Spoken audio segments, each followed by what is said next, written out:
Hi everyone, it's Sue from Yuli Katz Designs and Yuli Katz World Blog. Today I'm going to be doing a process video for Craft Roulette episode 231, and the parameters are for project outside, inside, colors are tulip colors, festival is the element, and random is checks. So I'm taking a project that I did last fall as my inspiration because I think that a festival cart works as a project. I can have detailed things outside as well as inside the cart. This one actually lights up in the jack-o'-lantern in the middle, but I think I'm going to do one that's going to be a Christmas, like a Chris Kindle Mart type cart. The dies I'm using are the Karen Berniston Fancy Label Accordion, which is where I cut this piece out from. The rectangles and labels, I'm using the scalloped piece to create the roof. I'm using the slider box, and I've got it put together so you can see. And then the crosshatch circles, which is what I used to cut out these. And the way I created my template was I took what would be the green die for my outside. The yellow, I made a pencil mark around the inside of that die. And then I started drawing lines across to get where my spokes would go. And that's the dies that I've used. To get the frames, you just cut out that part. We'll do that on this other piece. I usually say to make the base of these, and these frames we can save for some other project. So this is where the flap would have been, and I always try to put that up. And I'm just going to go and fold this up to where that fold mark is. Teflon folder, make sure those are good and tight. We'll do the same with the other piece, and then we'll just glue these pieces together and we'll let those dry. I glued on one of these red frames that was cut from a much lighter weight cardstock, trimming off the excess of the pink. Again, I'm just using the pink because it's the heaviest cardstock I could find in my stash, and I'm covering it with red to give it more stability. We want our legs to be as sturdy as we can get them, and again, put a weight on it to make it dry. While the legs are drying, we'll go ahead and we'll put the handles onto the side of the box. I think I'll put those up kind of flush with the top of the box. We'll let those dry. You can always go on the Karen Berniston website to get the directions on how to put together the slider box. And now we'll glue the legs on to our slider box. And this is, I'm going to match a corner, and we'll actually extend over some of this. Put glue on both. I want to make sure, I think that's the better side. We just want it to line up with the edges of the slider box. So I'll let that set up. We'll cut the other side on, and we'll let them both dry. So I've decided to add a twinkle light to the cart, and I have cut 2 additional green frames from some heavier cardstock, and on one of them I've kind of done my layout, knowing that this is going to be like this. Once I got the placement, I poked a hole through there, put the wires up, and then I've taped them in place. So I've put glue on the one side. I've got double-sided tape over the part that has my wires. And now I'm just going to bring these 2 together, largely because I know double-sided tape I need to go over that Scotch tape, but at the same time I need the glue to give it a little bit more support when it dries. So that's that side, and the other side I'll do the same. I've glued one side on and put some double-sided tape on the back of the light mechanism. I'll just put that. That worked. That's on there. And then just glue along there, kind of matching up sides, and put that on that side to let it dry a little more sturdy. I've cut 4 strips of 1.5 by 3 1/4 inches, and I'm just folding them in half. We're going to put these as our supports across the roof. And these will be hidden by the actual checkered canopy roof. So they don't have to be necessarily pretty and precise. They overhang a bit. You can always trim them off once the glue's dried. I've got the 2 wheels I'm going to glue together, and then we'll glue them onto the cart itself.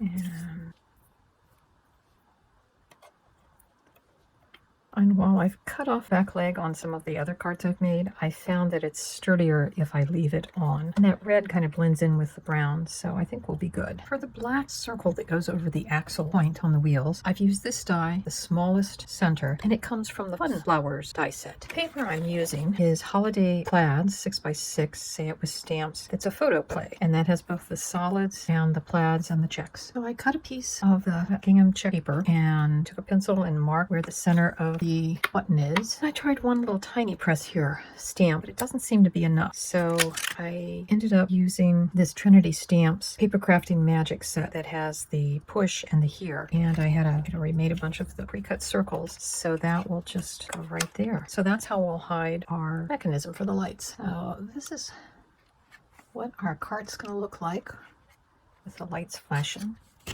And we put the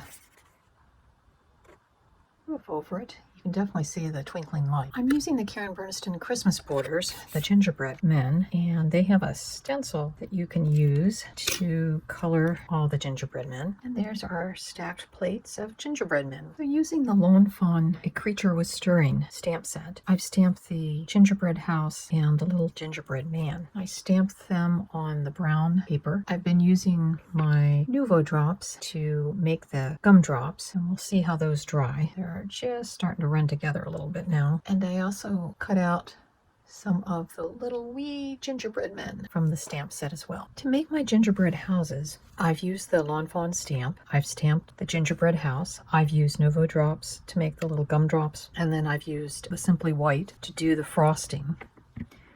And the way I've made the little house, the sides of the house and the roof,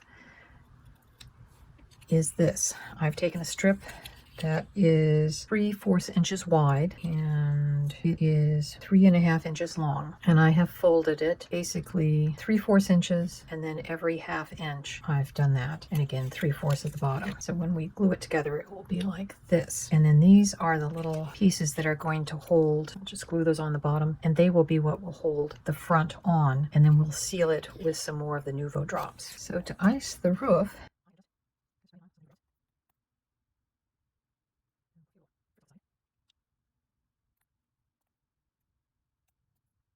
I have all of the food decorations done, just so you can see the difference. The large gingerbread men and then the little cookies. I have 2 of the gingerbread houses completed. I just took the cutout of the stamped image, and there's one of the little gingerbread men I put on to cover a boo-boo. Like I said, I took the strip, I made the frame, and then I just attached the front that. And then to help keep the sides together, I used the white Nuvo drops to seal the icing all the way around. And now it's just glued to a silver platter. So we're gonna glue in all of our placements.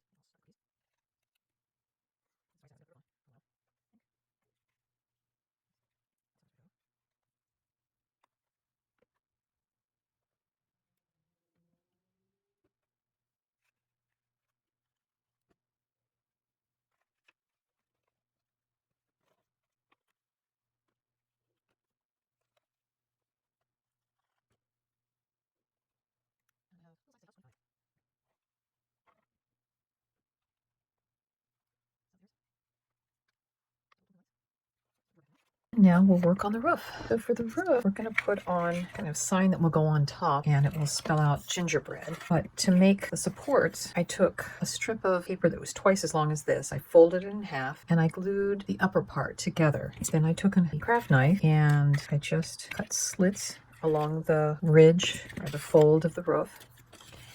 And then these just go through.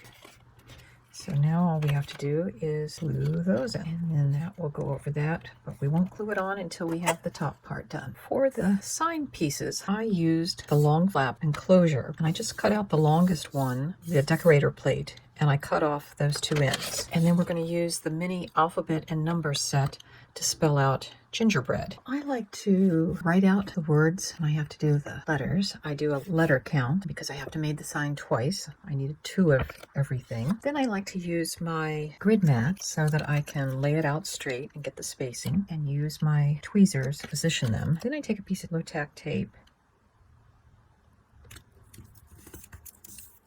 to pick them up, keep them in line. And I've already determined that between the R and the B, kind of the center point. And again, using my grid line map, I know that this line here is my center point, and because I can see through the tape a little bit. And that's how we've got the sign letters. And now we'll glue a sign to their post holders.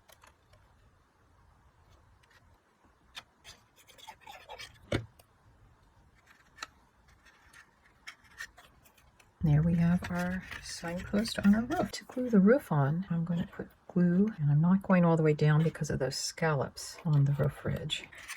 It just comes down.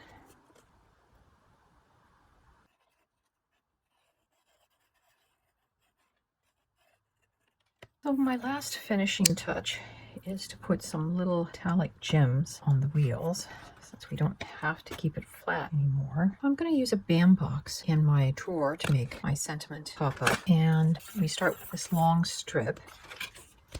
We glue the center portion together, and there's holes in it that we put a number 8 rubber band in. And then simply a matter of getting those up. And then this will glue together, seal it up.